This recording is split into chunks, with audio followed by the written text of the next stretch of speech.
नमस्कार।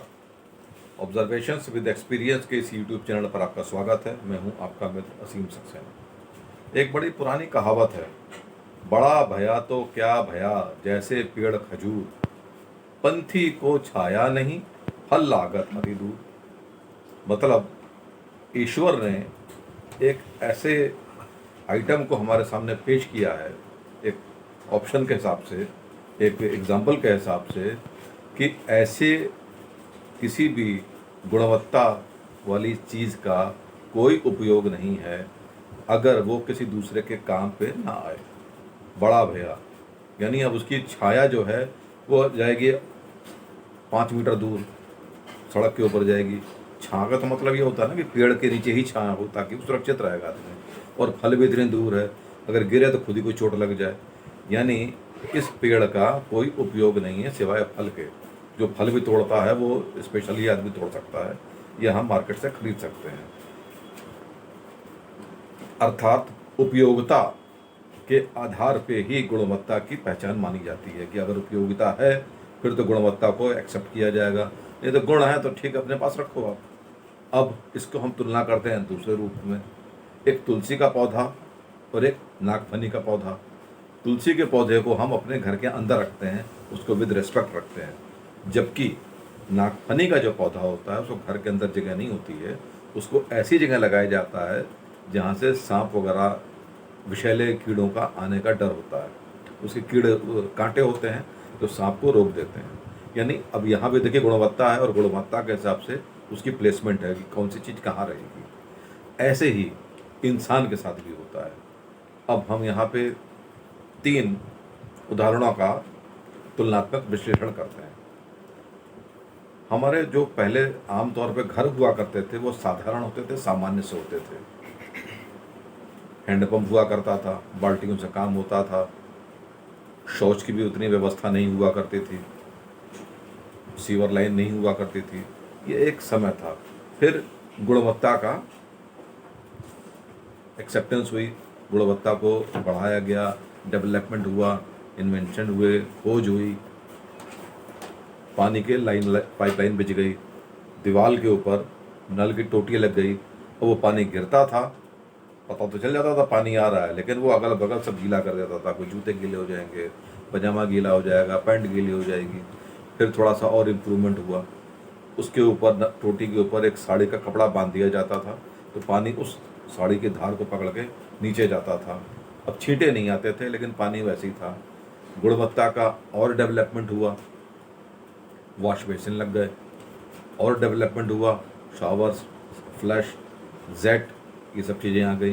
यानी जो चीज़ें लाभ पहुंचाएं, उपयोगी साबित हों, उनका विस्तार होता है।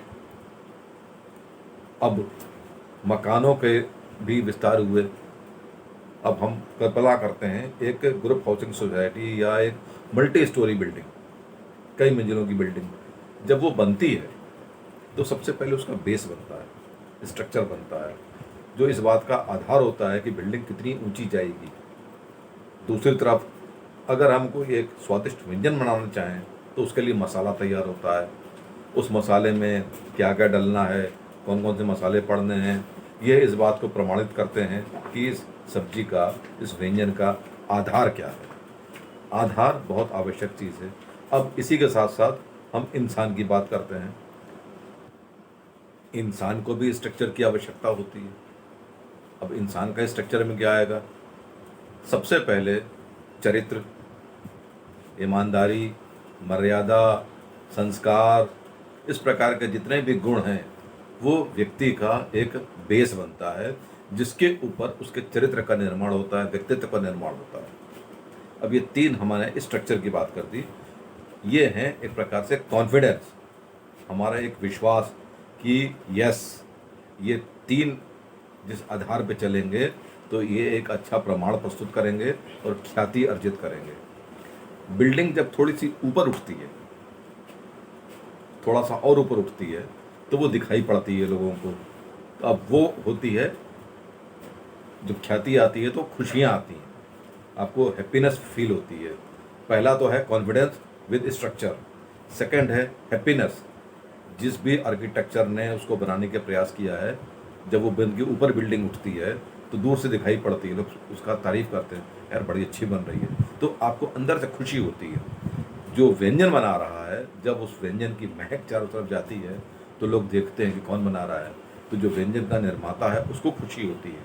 इसी प्रकार जो व्यक्ति है, जब उसके गुणों का, उसके बेस के हिसाब से, स्ट्रक्चर के हिसाब से, जाहिर सी बात है उसके कामों के अंदर भी अच्छा ही निकलेंगी, तो उसकी भी तारीफ होती है, ख्याति अर्जित करता है, उसको भी अंदर ही अंदर प्रसन्नता होती है, हैप्पीनेस। ये दो चीज़ें यहाँ पे आ गई। अब तीसरी चीज़, मोटिवेशन। बिल्डिंग ज्यों ऊपर उठती है और तारीफ होती है तो बिल्डर को इस बात का मोटिवेशन होता है कि मैं और अच्छी चीज़ बनाऊंगा।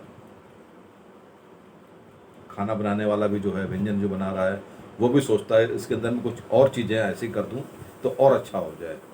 व्यक्ति भी सोचता है कि मैंने ख्याति अर्जित की, मेरा नाम हो रहा है, मैं थोड़ा सा गुणों को और डेवलप करूँ, जो जो चीज़ें मेरी कमी है मैं उसको और अच्छा कर लूँ, तो मेरे अंदर और क्वालिटी की धार आ जाएगी और मैं और अच्छा हो जाऊँगा। अब 3 गुणों की बड़ी आवश्यकता है किसी भी अच्छे निर्माण में। इसके बाद आता है पॉजिटिविटी, यानी जब बिल्डिंग बन जाएगी तो आपके कुछ न कुछ आलोचक भी आएंगे, वो आपकी आलोचना करेंगे, चाहे वो बिल्डिंग के ऊपर करें, चाहे व्यंजन के ऊपर करें, या आपके किसी भी काम के ऊपर करें। वो आपने एक्सेप्ट करना है सहनशीलता के साथ। और अगर आपको लगता है कि उसकी जो बताई गई बातें हैं उसमें कहीं भी सच्चाई है, तो 1% आप उसको दूर कर लीजिए, निंदक निगरानी रखिए। और अगर आपको लगता है ये बकवास कर रहा है तो इधर से सुना, इधर से निकाल दिए। जय श्री राम। और इसके बाद आता है आपका सेल्फ एस्टीम, आत्मनिर्भरता के साथ साथ आत्मसम्मान। हमने इन तीनों प्रोसेस के अंदर अपने सम्मान का सौदा नहीं करना है। जो हमने बनाया है विद परफेक्शन के साथ बनाया है, जो भी हमने हासिल किया है विद परफेक्शन के हिसाब से हासिल किया है। हमने किसी भी प्रकार से अपने आप को गिराना नहीं है, झुकाना नहीं है। जो कमियां हैं उसको दूर ज़रूर करना है, लेकिन अपने सीक्रेट्स को नहीं बेचना है कि कोई आपको पैसे दे और आप बिक जाए, या कोई आपका डिज़ाइन ले ले, या कोई आपको फोर्स करे कि तुम ऐसा मत करो। कुछ नहीं, आत्मसम्मान बहुत आवश्यक है।